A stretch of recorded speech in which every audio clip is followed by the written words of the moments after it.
Although Cillian Murphy is an excellent actor, he wasn't widely recognized until the appearance of Peaky Blinders. Despite his work often being positively reviewed by critics, it rarely reached a broad audience. His roles in big-budget films were mostly supporting ones. However, this year, Murphy might add to his filmography a film in which he plays the lead role, and which has all the chances to become a blockbuster.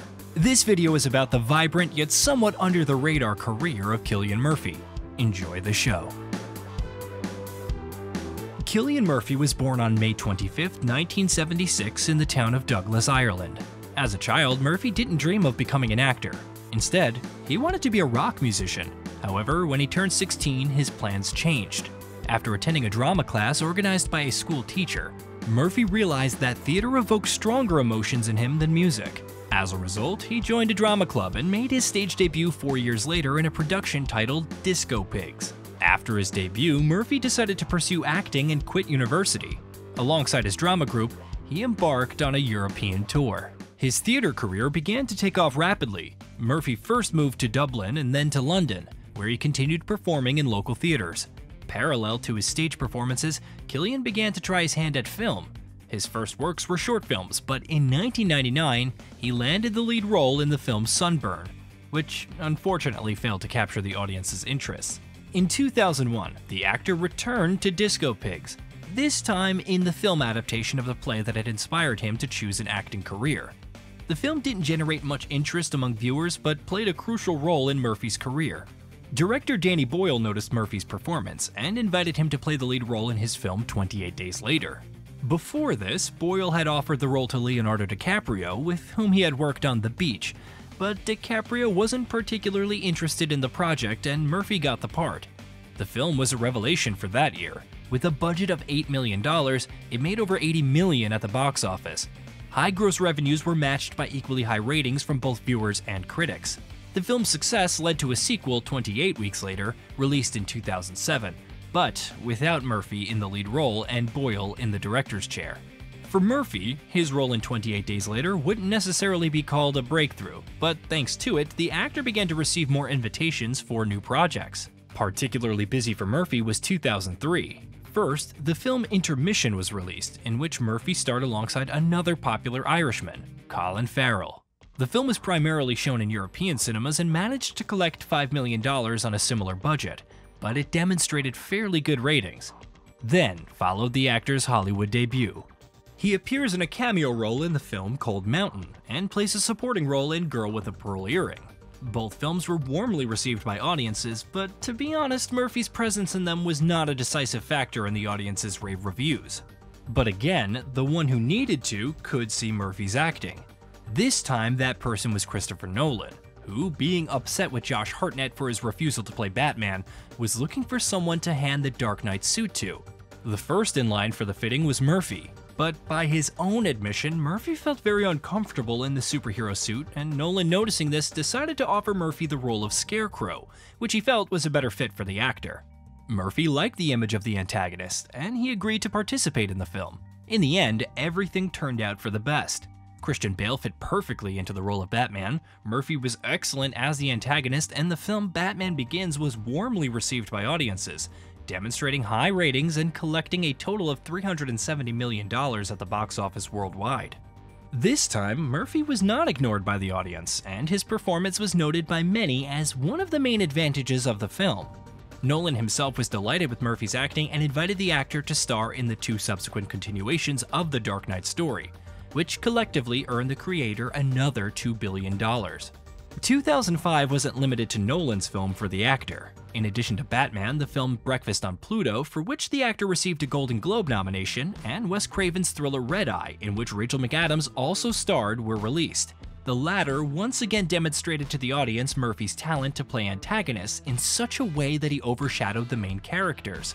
With all my love for Rachel McAdams, it should be said that Red Eye was warmly received by audiences largely thanks to Murphy's performance, which they often noted in their reviews. Despite the fact that the film received quite modest ratings at home, it was highly appreciated outside the US, which helped it collect $95 million on a budget of $26 million. In addition to Murphy, the role of the main antagonist of the film was also offered to Sean Penn, But Murphy was so passionate about the idea of playing in the film that he flew to Los Angeles to meet with Craven 2 days before his wedding, where he convinced the director to cast him in this role. After several successful appearances in Hollywood projects, the actor's recognition began to grow, but Murphy was not in a hurry to move to Hollywood. Instead, he continued to live in Ireland and act in local productions. One of his most striking Irish works was the film The Wind That Shakes the Barley, released in 2006. The film, which tells the story of the Irish people's struggle for independence from Great Britain, was warmly received by the audience and received high ratings from both critics and viewers. Murphy was nominated for the main prize of the European Film Academy in the category Best Male Role, and the film in turn was awarded the Golden Palm branch of the Cannes Film Festival. By this time, the talent of Cillian Murphy began to seem obvious to an increasing number of viewers and critics, but his filmography still lacked major projects in which the actor would play the lead role. In an attempt to fill this gap, in 2007, Danny Boyle again calls Murphy to work together, offering him the lead role in the film Sunshine, which also starred Chris Evans and Michelle Yeoh. Audiences again enjoyed the union of Murphy and Boyle, but this time the box office receipts of their new joint work did not inspire optimism. The film, with a budget of $50 million, managed to collect only $32 million in box office.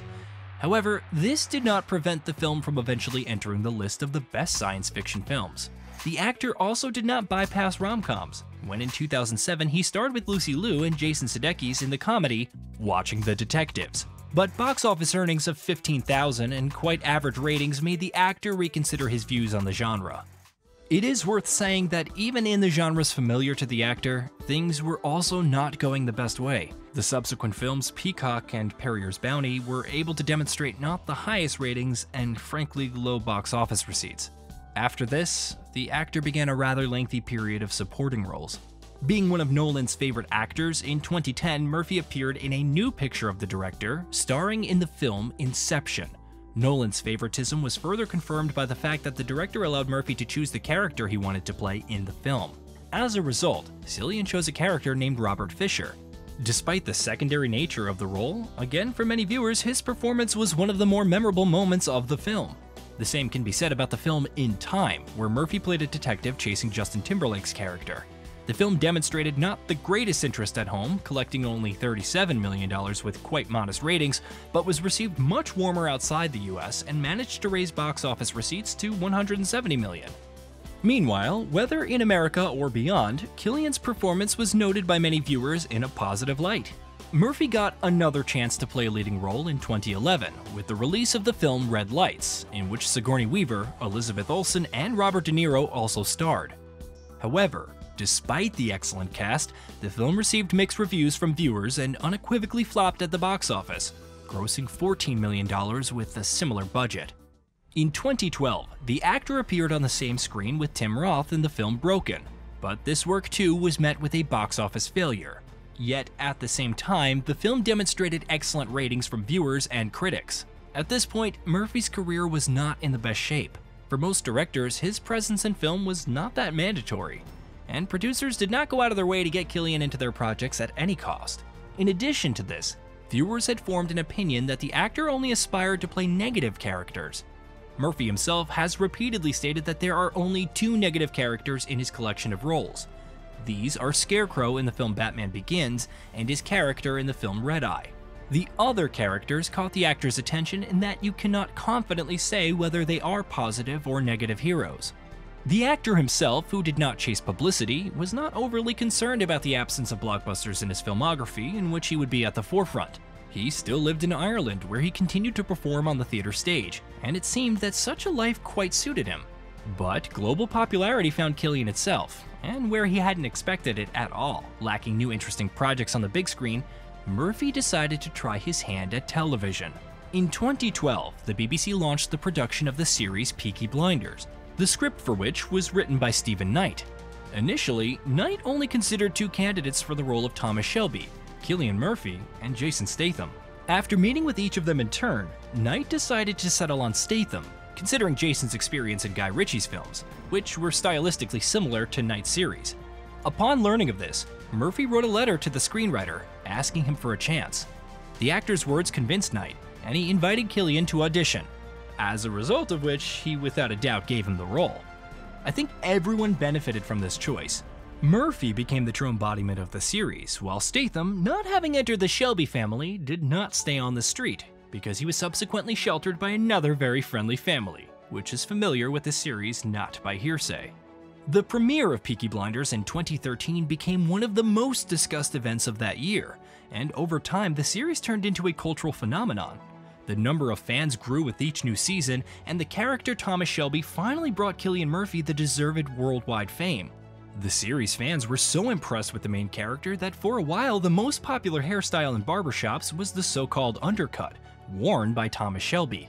This fact sounds even more iconic considering that the actor himself considered this hairstyle ridiculous and throughout several years of filming the series never got used to it. After the stunning success of Peaky Blinders, the actor again started receiving offers to star in feature films. The first work upon the actor's return to the big screens was the movie Transcendence, in which Murphy starred alongside Johnny Depp, Paul Bettany, and Morgan Freeman. The film grossed an impressive $103 million at the box office. However, its budget was equally impressive, amounting to $100 million, which turned into a real catastrophe for the producers. In 2014, the actor starred with Jennifer Connelly, who, like Murphy, despite undeniable acting talent, could not boast a long list of commercially successful projects. As if counting on the fact that a negative plus a negative gives a positive, the producers of a film called Aloft decided to bring two actors together in one project. But the laws of physics don't always work in cinema, and as a result, their joint work was rather coldly received by the audience, demonstrating low ratings and even lower box office grosses, which amounted to only $270,000. The next work of the actor, In the Heart of the Sea, co-starring Chris Hemsworth, Brandon Gleeson, and Tom Holland, also turned out to be a significant failure. Despite pretty good ratings, the film managed to gross $93 million at the box office, which was $7 million less than its budget. Unfortunately, this series of failures for the actor did not end there. The subsequent films Free Fire and Anthropoid also took their honorable place in the actor's collection of box office failures, although both films were rather warmly received by the audience in terms of ratings. In 2017, Murphy appeared in 3 films at once. First in the film Dunkirk, and then in the films The Party and The Delinquent Season. Of the 3 works, only Nolan's film marked successful box office revenues, but both The Party and The Delinquent Season managed to demonstrate quite good reviews from the audience. After this, the actor decided to take a little break from the big screen and focus on theater. 2 years later, Murphy returns to cinema and joins the cast of Luc Besson's new film, Anna. But the film did not generate much interest among viewers and managed to gross $30 million at the box office with a similar budget. However, the actor's next project, which was the sequel to A Quiet Place, attracted a much larger audience, and the film managed to gross $297 million at the box office with a budget of $61 million. High box office revenues were also supported by good ratings from both viewers and critics, making the film one of the actor's most successful works in his career. But very soon, I think this list will be complemented by another work, when this summer, the new Nolan film, Oppenheimer, featuring Murphy, will be released. Despite the fact that Cillian is one of Nolan's favorite actors, and he has starred in his films many times, Oppenheimer will be their first joint work in which Murphy plays the lead role. Cillian Murphy, despite his undisputed talent, has not starred in that many films throughout his film career. This is largely due to his selective approach to choosing new roles, which the actor himself has repeatedly admitted in interviews. But at the same time, his selectivity was manifested not only in the rejection of those images that he did not like, but also in the fact that if he saw himself in a role, he tried by all means to get it, sometimes even persuading directors or screenwriters to take him into the project. His main criterion when choosing roles was not the potential popularity of the film, but what he could bring to the film with his performance. Probably for this reason, his characters, despite often being secondary, are so memorable to viewers. It's even more surprising that with such an approach, various film awards overlooked him, nominating him only once for a Golden Globe. But with the release of Oppenheimer, there's a high probability that this gap will be filled, and I think few viewers will be surprised if they see the actor's name in the list of Oscar nominees for Best Male Role. That's where I'll end my video. This was the story of Cillian Murphy. If you enjoyed the video, don't forget to leave a like and subscribe to the channel. Thanks for watching, and I'll see you soon.